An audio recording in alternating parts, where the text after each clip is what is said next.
Hello everyone, welcome back to my channel. I hope you all are doing well. आज का हमारा topic है, अगर आपके फर्स्ट हाउस का लॉर्ड आपके थर्ड हाउस में प्लेस्ड है तो आपको किस तरीके के रिजल्ट्स देखने को मिल सकते हैं।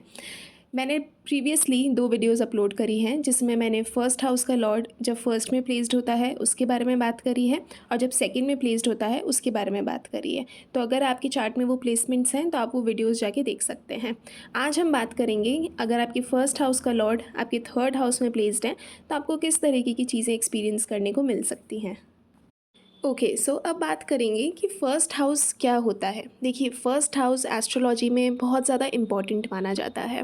फ़र्स्ट हाउस आपकी पर्सनालिटी को शो करता है। फ़र्स्ट हाउस आपके ऑरा के बारे में बताता है कि अगर कोई पर्सन आपसे फ़र्स्ट टाइम मिल रहा है तो आपको, तो उस पर्सन को कैसा फ़ील हो रहा है आपसे बात करके। फ़र्स्ट हाउस हमें ये बताता है कि आपको लाइफ में क्या करना है, क्या नहीं करना, आपको क्या चीज़ें पसंद है, क्या चीज़ें नहीं पसंद। और सबसे इम्पॉर्टेंट चीज़ वो ये है कि फर्स्ट हाउस से हमें ये पता चलता है कि किसी पर्सन का लाइफ का फोकस किस डायरेक्शन में है। तो इसीलिए फ़र्स्ट हाउस को समझना, इसके बारे में जितनी ज़्यादा आप रिसर्च करेंगे, जितनी ज़्यादा आप इस घर के बारे में चीज़ें समझेंगे, उतना ही ईज़िली आप अपनी लाइफ को भी अंडरस्टैंड कर पाएंगे। तो इसी टॉपिक पे आज हम बात करेंगे कि जब आपके फर्स्ट हाउस का कनेक्शन आपके थर्ड हाउस से बनता है, मतलब जब आपके फर्स्ट हाउस का लॉर्ड आपके थर्ड हाउस में प्लेस्ड होता है तो आपको किस तरीके के रिजल्ट्स मिल सकते हैं।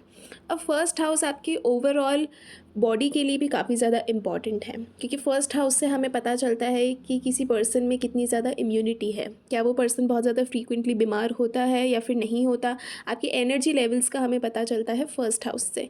तो इसको समझना बहुत ज़्यादा इम्पॉर्टेंट है। अब देखिए, फर्स्ट हाउस का लॉर्ड थर्ड हाउस में प्लेस्ड है, तो अब हमें थर्ड हाउस को भी समझना उतना ही ज़्यादा इम्पॉर्टेंट हो जाता है जितना फर्स्ट हाउस को समझना होता है। क्योंकि अब आपकी लाइफ में फर्स्ट और थर्ड का जो आपस में जो कनेक्शन है वो बहुत ज़्यादा आपको अपनी लाइफ में देखने को मिलेगा। तो इसीलिए थर्ड हाउस को समझने की कोशिश करते हैं। देखिए, थर्ड हाउस क्या है। थर्ड हाउस से हम एक पर्सन की विल पावर देखते हैं कि इस पर्सन में कितनी ज़्यादा विल पावर है किसी काम को कंप्लीट करने के लिए या फिर किसी काम को फिनिश करने के लिए। तो थर्ड हाउस से हम विल पावर को देखते हैं। थर्ड हाउस से हम एक पर्सन के करेज के बारे में जानते हैं कि ये पर्सन कितना ज़्यादा करेजियस है, क्या इस पर्सन में रिस्क टेकिंग एबिलिटीज़ हैं या फिर नहीं है। ये भी हमें थर्ड हाउस से पता चलता है। थर्ड हाउस से हमें ये भी पता चलता है कि एक पर्सन अपने वर्क में कितना ज़्यादा एफ़र्ट्स डाल सकता है। कुछ लोग होते हैं जो दिन रात मेहनत करते हैं, आप देखेंगे उनका थर्ड हाउस काफ़ी ज़्यादा स्ट्रॉन्ग होता है। और जिन लोगों को काम टालने की आदत होती है, प्रोक्रेस्टिनेशन की आदत होती है, उन लोगों का आपको थर्ड हाउस इतना ज़्यादा स्ट्रॉन्ग नहीं देखने को मिलेगा। तो एफ़र्ट्स के लिए थर्ड हाउस, हार्डवर्क के लिए थर्ड हाउस को देखना बहुत ज़्यादा इम्पॉर्टेंट हो जाता है। थर्ड हाउस से हमें स्किल्स का भी पता चलता है कि इस पर्सन में, कि किसी पर्सन में किस टाइप की स्किल्स होंगी। तो हम थर्ड हाउस से स्किल्स को भी देखते हैं। अगर हम दूसरी साइड बात करें तो थर्ड हाउस से हमें आपके यंगर सिबलिंग्स के बारे में भी पता चलता है कि आपके जो यंगर सिबलिंग्स हैं उनको किस तरीके के इंटरेस्ट हैं, उनकी पर्सनालिटी किस तरह की है। ये भी इंफॉर्मेशन हमें थर्ड हाउस से पता चलती है। And you will be surprise to know this कि थर्ड हाउस से हमें आपके नेबर्स के बारे में भी पता चलता है कि आपके नेबर्स से आपका कैसा रिलेशन है।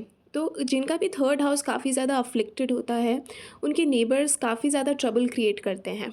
तो इसीलिए थर्ड हाउस को समझना बहुत इंपॉर्टेंट हो जाता है। थर्ड हाउस ओरिजिनली मिथुन राशि का है, ओके, जेमिनाई का है। तो यहाँ पे मरकरी क्वालिटीज़ आपको बहुत ज़्यादा देखने को मिलेगी। और इसीलिए थर्ड हाउस से हम कम्युनिकेशन को भी देखते हैं, कम्युनिकेशन डिवाइसेस को भी हम थर्ड हाउस से देखते हैं, सोशल मीडिया को हम थर्ड हाउस से देखते हैं। तो जिनका भी कनेक्शन थर्ड हाउस का लॉर्ड अगर 10th के साथ कोई कनेक्शन बनाता है तो यहाँ पे आपको बहुत सारे कंटेंट क्रिएटर्स देखने को मिलेंगे। यहाँ पे ऐसे लोग देखने को मिलेंगे जो या तो कम्युनिकेशन डिवाइसेस के साथ कोई काम करते हैं या फिर सोशल मीडिया पे कुछ काम कर रहे हैं या फिर मार्केटिंग, डिजिटल और इस सारी फील्ड से रिलेटेड वो कुछ काम करेंगे। तो थर्ड हाउस को समझना बहुत ज़्यादा इम्पॉर्टेंट है। थर्ड हाउस हम स्पोर्ट्स एक्टिविटीज़ के लिए भी देखते हैं। स्पेशली थर्ड हाउस से हम हैंड्स की स्किल्स को देखते हैं। फॉर एग्जांपल, अगर कोई डांसर है या फिर कोई पेंटर है तो उनका आपको थर्ड हाउस काफ़ी ज़्यादा स्ट्रॉन्ग दिखाई देगा। तो थर्ड हाउस एक पर्सन की लाइफ में बहुत ज़्यादा इम्पॉर्टेंट रोल प्ले करता है। ओके। एंड मैंने बहुत बार ये चीज़ नोटिस करी है कि अगर किसी की कुंडली में थर्ड हाउस काफ़ी ज़्यादा प्रोमिनेंट है, काफ़ी ज़्यादा स्ट्रॉन्ग है, तो नो मैटर इस पर्सन की लाइफ में कितनी ही ज़्यादा स्ट्रगल आ जाए, ये पर्सन हमेशा अपने हार्डवर्क के थ्रू वो सक्सेस अचीव कर ही लेता है। तो इसीलिए आपके चार्ट में थर्ड हाउस का स्ट्रॉन्ग होना बहुत ज़्यादा इम्पॉर्टेंट है। और अगर आपके चार्ट में थर्ड हाउस स्ट्रॉन्ग नहीं है तो आई विल ऑलवेज से कि आप इस चीज़ के लिए कुछ ना कुछ रेमेडी परफॉर्म करिए, या फिर आप इस चीज़ के बारे में रिसर्च करिए कि आप कैसे अपने थर्ड हाउस को स्ट्रॉन्ग बना सकते हैं। और सबसे ईजी रेमेडी ये है कि आप प्रोक्रेस्टिनेट करना बंद कर दीजिए। बिकॉज देखिए, चार्ट में अगर थर्ड हाउस स्ट्रॉन्ग है तो पर्सन फिर डेस्टिनी पे या फिर किसी चीज़ पे डिपेंडेंट नहीं रहता है, या फिर किसी पर्सन पे डिपेंडेंट नहीं रहता है अपने वर्क के लिए। जिनका भी थर्ड हाउस स्ट्रॉन्ग होता है, ये लोग सेल्फ मेड पर्सन होते हैं। इनको आप हार्डली किसी पर्सन को देखेंगे जिसका थर्ड हाउस स्ट्रॉन्ग है और वो किसी के पास हेल्प के लिए जाएगा। ऐसा बहुत कम देखने को मिलता है। ये लोग सारा काम खुद से मैनेज करना जानते हैं। तो इसीलिए कुंडली में थर्ड हाउस का स्ट्रॉन्ग होना काफ़ी ज़्यादा इम्पॉर्टेंट होता है। अब फर्स्ट हाउस का लॉर्ड जब भी थर्ड में प्लेस्ड होता है तो ऐसे लोग सेल्फ मेड लोग होते हैं। इनको हार्ड वर्क पे बहुत ज़्यादा भरोसा होता है। इनका हमेशा ये माइंडसेट रहता है कि हम जितना हार्ड वर्क करेंगे उतना ही हमें रिज़ल्ट मिलेगा। तो ये अपने हार्ड वर्क को कभी भी नहीं छोड़ते, और ये किसी पे भी डिपेंडेंट नहीं रहते कि हमारा ये काम कोई और कर देगा। और ये सबसे अच्छी क्वालिटी होती है इन लोगों की कि एक तो ये लोग प्रोक्रेस्टिनेट नहीं करते, और दूसरी चीज़, ये किसी पे भी डिपेंडेंट नहीं होते अपने काम के लिए। और ये लोग किसी से भी डरते नहीं है, ना ही ये किसी सिचुएशन से डरते हैं। तो इसीलिए ये जो कॉम्बिनेशन जो बनता है कि फर्स्ट हाउस का लॉर्ड थर्ड में प्लेस्ड है, तो ये स्ट्रॉन्ग कॉम्बिनेशन बनना चाहिए। ये लोग किसी से भी डरते नहीं है, इनको रिस्क लेने से डर नहीं लगता, और इनको इस चीज़ का भी डर नहीं लगता कि कल को हमारे हाथ से सब कुछ चला गया तो हम लाइफ को कैसे रीस्टार्ट करेंगे। इनको इस चीज़ का डर ही नहीं होता, क्योंकि इनको पता है कि इनमें वो हिम्मत है, वो कैपेबिलिटी है कि हम हर एक काम को एक मतलब स्क्रैच से शुरू करेंगे और वापस से हम हमारा सब कुछ बिल्ड कर सकते हैं।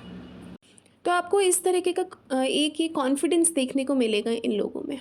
और ये बहुत अच्छी बात है, क्योंकि आधे से ज़्यादा टाइम लोग इसी चीज़ में रहते हैं कि अगर हमारे हाथ से आज ही सब कुछ चला गया तो हम क्या करेंगे।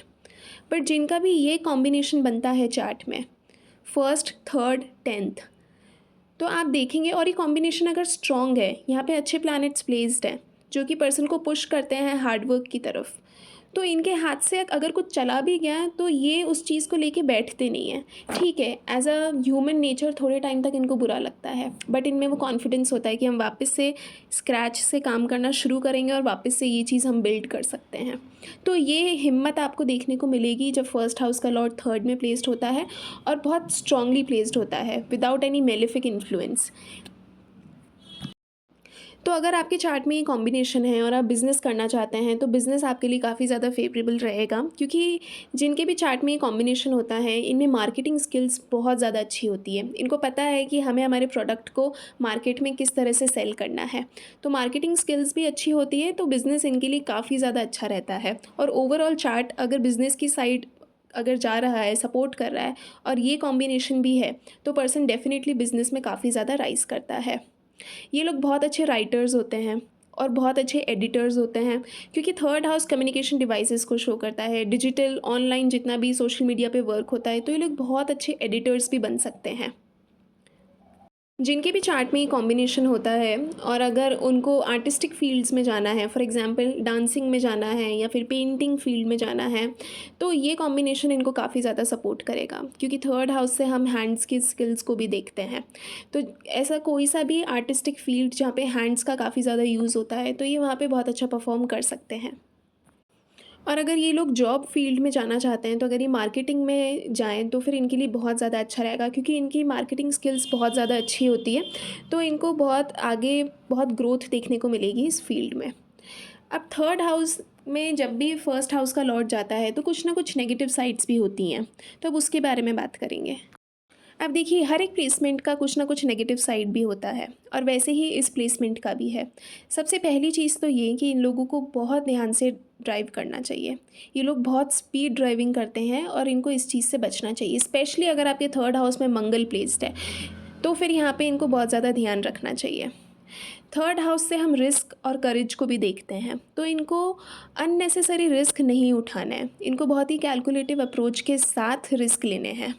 ऐसा नहीं है कि आप कुछ भी रिस्क ले रहे हैं बिना सोचे समझे, क्योंकि थर्ड हाउस में आपको मर्करी क्वालिटीज़ भी देखने को मिलेगी। तो आप जितना कैलकुलेटिव रिस्क लेंगे या फिर जितना आप सोच समझ के लोगों से कंसल्ट करके और फिर कोई मेजर बड़ा रिस्क लेंगे तो उतना ही आपके लिए अच्छा रहेगा। तो आपको अननेसेसरी रिस्क नहीं लेने हैं, आपको स्पीड ड्राइविंग से बचना है, क्योंकि थर्ड हाउस हैंड्स की स्किल्स को दिखाता है और यहाँ से हम ड्राइविंग को भी देखते हैं। तो यहाँ पे अगर मंगल, राहु, शनि या फिर ऐसा कुछ कॉम्बिनेशन बन रहा है बहुत ज़्यादा मेलेफिक, तो यहाँ पे एक्सीडेंट्स भी देखने को मिलते हैं। तो इसीलिए आपको स्पीड ड्राइविंग से हमेशा बचना है। और यहाँ पे ये जो कनेक्शन है वो आपके फर्स्ट हाउस से बन रहा है, तो यहाँ पे ज़्यादा चांसेस होते हैं कि वाइल ड्राइविंग आप खुद को हार्म कर सकते हैं। तो इट्स वेरी इंपॉर्टेंट कि आप अपनी ड्राइविंग स्किल्स पे ध्यान दें और गाड़ी बहुत धीरे चलाएं। अब देखिए, वीडियो की स्टार्टिंग में मैंने आपको बताया कि इन लोगों में बहुत ज़्यादा करेज होता है, ठीक है, बट एक लिमिट होती है करेज शो करने की। ओके, अगर यहाँ पे मंगल के साथ राहु का भी इन्फ्लुएंस है, शनि का भी है, तो यहाँ पे ये लोग कई बार बहुत ज़्यादा करेज दिखाने की वजह से खुद को हार्म कर लेते हैं। तो आपको इस चीज़ से बचना चाहिए। अगर आपके चार्ट में ये कॉम्बिनेशन है, ठीक है, करेज दिखाना, फियरलेस होना बहुत अच्छी बात है, ठीक है, लेकिन ये एक लिमिट में हो तब तक ही अच्छा है। तो अगर आप कहीं पे जा रहे हैं, आप कोई स्पोर्ट्स खेल रहे हैं या फिर आप किसी एडवेंचर ट्रिप पे जा रहे हैं, तो आपको खुद की सेफ्टी का भी ध्यान रखना चाहिए। तो आपको इस चीज़ को हमेशा माइंड में रखना है कि आपको अननेसेसरी रिस्क नहीं लेना है, आपको स्पीड ड्राइविंग से बचना है, और आपको करेज या फिर जो फियरलेस जो एटीट्यूड है उसको भी एक लिमिट तक ही रखना है। ओके, बिकॉज लाइफ में डर होना भी ज़रूरी है। एक इंसान को इतना ज़्यादा फियरलेस नहीं होना चाहिए कि वो खुद को ही हार्म कर ले। तो इस चीज़ का ध्यान रखना बहुत ज़्यादा ज़रूरी है। तो फर्स्ट हाउस का लॉर्ड जब भी थर्ड में प्लेस्ड होता है तो it's a great combination, but जो भी मैंने नेगेटिव चीज़ें बताई हैं उन पे आपको ध्यान रखना काफ़ी ज़्यादा ज़रूरी है। ओके, ये प्लेसमेंट बहुत अच्छा है, ये पर्सन को एक हिम्मत देता है अपनी लाइफ में आगे बढ़ने के लिए। ये वो लोग होते हैं जो कि सेल्फ मेड लोग होते हैं, तो ये बहुत ही अच्छी चीज़ होती है और ये लाइफ टाइम किसी पे भी डिपेंडेंट नहीं रहना चाहते। तो it's a great placement. I hope आपके चार्ट में ये प्लेसमेंट है तो आप इसको बहुत ब्यूटीफुली यूज़ करेंगे, एंड आपको इस वीडियो से भी बहुत सारी चीज़ें जानने को मिली होंगी। एंड आई वॉन्ट आप जो भी मैंने नेगेटिव चीज़ें बताई हैं उनका ध्यान रखिए और अपने पॉजिटिव्स पे ज़्यादा वर्क करिए। So I will see you in the next video. Till then, take care and don't forget to like, comment, share and subscribe this channel.